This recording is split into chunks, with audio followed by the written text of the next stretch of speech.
Tudo bem com você? Seja bem-vindo e bem-vinda ao canal Vocacionados. Eu sou Marcel Farias e é um prazer ter você aqui para juntos estudarmos a Palavra de Deus. Que bom que você voltou aqui para continuarmos o nosso estudo do livro do Gênesis, falando um pouquinho sobre o personagem José. Mas hoje nós vamos abrir um parênteses e falar sobre Judá e Tamar.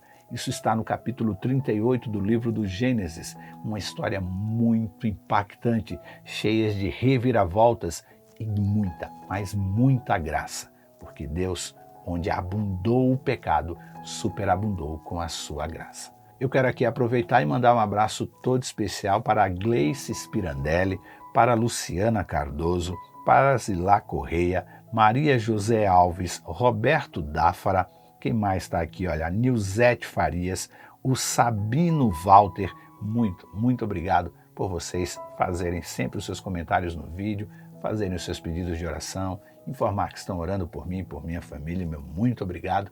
E eu quero aproveitar e falar para você que está chegando agora em nosso canal e não está inscrito ou inscrita, por favor, se inscreva, habilite as notificações, deixe o seu curtir, é muito importante e nos ajude. Não te custa nada, mas faz uma diferença muito grande aqui no canal. Agora não sai daí, eu vou rodar a vinheta e na sequência vamos juntos estudar a Palavra de Deus.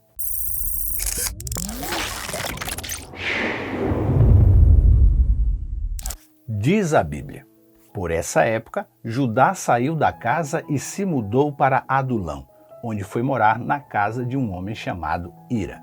Gênesis 38, versículo 1. Para o menos desavisado, este capítulo pode até parecer desconexo com os demais do livro do Gênesis. O fato é que este capítulo tem um valor espiritual muito grande e, como toda a Escritura, ele é de grande proveito, 2 Timóteo 3,16. Vamos tentar descobrir este valor juntos? A primeira coisa que precisamos entender é que algumas palavras do capítulo 37 se repetem agora, e o tema é o mesmo: a ação de Deus realizando milagres, mesmo com a interferência humana buscando atrapalhar. Também vemos que os problemas da família disfuncional de Jacó iam se apresentando. Já discutimos aqui as ações pecaminosas de Rúben, Simeão e Levi nas últimas semanas. Agora é a vez de Judá cometer atos terríveis. Antes de vermos quais foram estas ações, precisamos tentar responder a seguinte pergunta: por que ele deixou a sua família e foi morar com Ira, um homem que morava em Adulão? A verdade é que esta é uma pergunta retórica e vamos precisar fazê-la pessoalmente um dia. Mas provavelmente a sua ação de ir embora foi resultado de uma consciência incomodada com a traição que ele e os seus irmãos fizeram a José. E ficar vendo a aflição do pai desde então era insuportável. E quando não pedimos perdão pelo pecado, ir para longe da situação é a primeira coisa que fazemos. Como resultado dessa aproximação de Judá com os cananitas, ele acaba se casando com uma mulher cananeia, de nome Sua, e tem 3 filhos, Onã e Selá.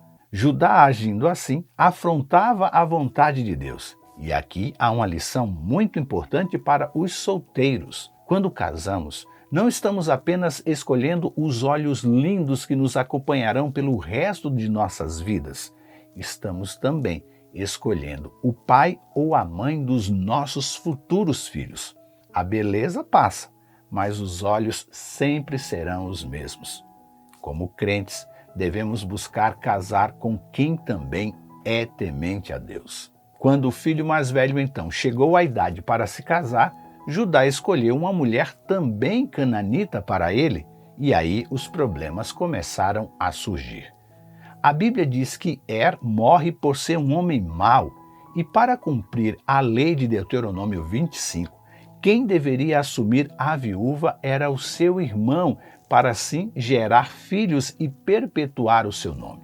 Onã obedece ao pai, consome o casamento, só que nas relações maritais ele interrompia a relação sempre que se aproximava do clímax e desprezava o sêmen no chão, e assim descumpria a lei, e por isso também morreu. Como o filho mais moço de Judá ainda não tinha idade para se casar, ele prometeu a Tamar, a viúva, que assim que fosse o momento certo, Selá a resgataria e se casaria com ela. Mas o tempo passou, o menino cresceu e Judá esqueceu de sua promessa. Nesse interim, sua esposa morre. Enquanto isso, Tamar seguia aguardando ser resgatada. Mas como não havia uma ação por parte de Judá, ela então decide agir. Ela se veste como uma prostituta ritualística e aborda Judá, que lhe faz uma proposta para ter relações com ela. Só que ele não tinha dinheiro naquele momento, e depois de ouvir a negativa de que não haveria acordo sem um pagamento, ele aceita deixar como penhora seu selo, cordão e cajado, que depois seria trocado pelo preço acordado, um cabrito. Quando ele volta então para casa, pede ao seu amigo Ira para levar o cabrito para a prostituta ritualística e recuperar os seus bens. Mas ele não a encontra e Judá é então aconselhado a deixar de lado a história e seguir a vida como se nada tivesse acontecido. Ira é um exemplo de como más companhias sempre nos causam problemas. E se você leu atentamente o capítulo 38 do livro do Gênesis, viu que dessa única relação, Tamar fica grávida e nascem os gêmeos Pérez e Zerá. Mas antes de jogar pedra em Tamar por ela se vestir como uma prostituta, é preciso entender o contexto de uma prostituta ritualística. No Antigo Oriente, a prostituição religiosa era respeitada. E o que ela fez foi pensar em sua situação de não poder seguir a vida, pois a Bíblia diz que ela ainda se vestia como viúva, aguardando Judá cumprir a lei e o que prometera. E mesmo não justificando o seu comportamento, ela, quem sabe, poderia ter ouvido que o Messias nasceria da tribo de Judá, e isso a fez desejar ser uma ancestral do Messias, o que explica, mas não justifica a sua ação.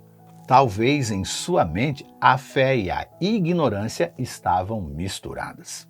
Mas tendo o conhecimento de todo o plano da salvação e da grande batalha que é travada no mundo espiritual, creio que havia ali uma força muito maior agindo na vida de Onã para não desejar dar filhos a Tamar e na vida de Judá para não permitir que Selá honrasse a lei do cunhado de Deuteronômio 25, 5 a 15, capitaneada ali pelo inimigo de nossas almas. Apenas crendo assim, podemos entender o porquê desta história fazer parte da Bíblia. Mas você já parou para pensar que o nascimento de Jesus dependia de como terminaria este capítulo do livro do Gênesis? Note que seria de Judá que viria o Messias. Mateus 1, 2 e 3 fala isso. E se não houvesse descendência, não haveria a linhagem do Messias. Estaria Onã tentando impedir que a linhagem do primogênito se cumprisse em sua vida deliberadamente? Ou era apenas um homem egoísta? É uma dúvida justa.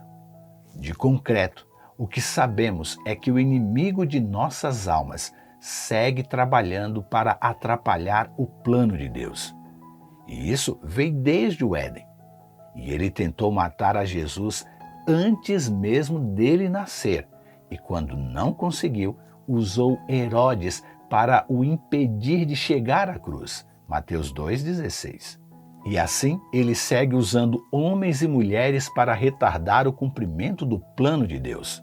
E pasmem, ele usa também crentes para isso. Judá era parte integrante do povo santo e foi usado para retardar o plano de Deus.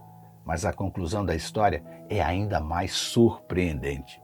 Quando ficou sabendo que Tamar estava grávida, ele prontamente mandou que a queimasse por conta do seu pecado. Gênesis 38, 24 a 26. O que ele não sabia é que ele era o pai. Posso até vê-lo feliz com a situação de não dar o filho que restava para se casar com Tamar. Como somos hipócritas! Na primeira oportunidade, corremos para apontar o dedo, jogar pedras ou mesmo jogar na fogueira aqueles que erram bem menos do que nós. Somos experts em nos justificarmos enquanto condenamos o próximo. Somos muito parecidos com Judá, mas em seu favor pesa o fato de, ao ser confrontado com o seu pecado, ele dizer: ela é mais justa que eu, pois não tomei as providências para que ela se casasse com meu filho Selá. Versículo 26. E desta ação humana, cheia de erros e pecados, Deus agiu e transformou em bênçãos. E Tamar, assim como Raabe e Ruth, faz parte da genealogia do Messias. Esse é o padrão da ação divina: superabundar com sua graça onde abundou o pecado, transformando o mal em bem. Pense nisso e amanhã veremos como foram os dias de José como escravo no Egito. Mas por ora, fique na graça e na paz e que Deus nos abençoe. Este conteúdo está no aplicativo Esperança Real e na web rádio Ecoar. Se inscreva em nosso canal, deixe o seu curtir, comente e compartilhe em suas redes sociais. E lembre-se, você é participante da vocação celestial para ir ao mundo, pregando o evangelho da salvação a toda criatura. Que Deus te abençoe e até amanhã.